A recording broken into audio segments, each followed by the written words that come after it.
My dad taught me something. He said some things to me that made a lot of sense no matter what business we're in. But one of the things he said to me was so simple, it was profound.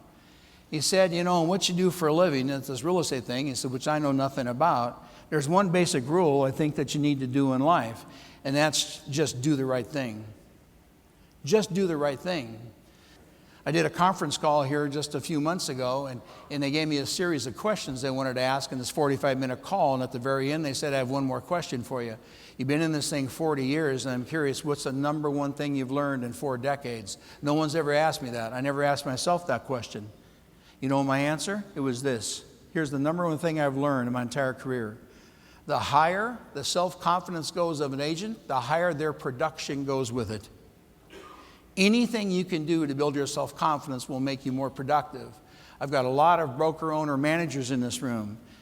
Your focal point for people coming to work with you should be to drive their self-confidence to higher and higher levels. That alone will make them more successful. You need to ask yourself these questions.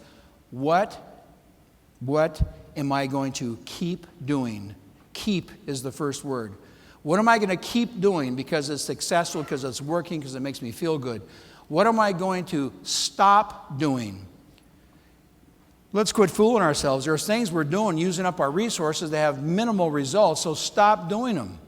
So keep is the first word, stop is the second word. The third was, what am I going to start doing?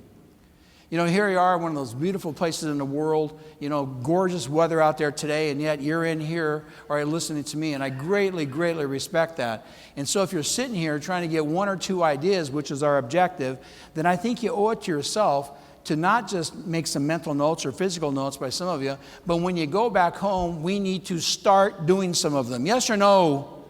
Start doing them.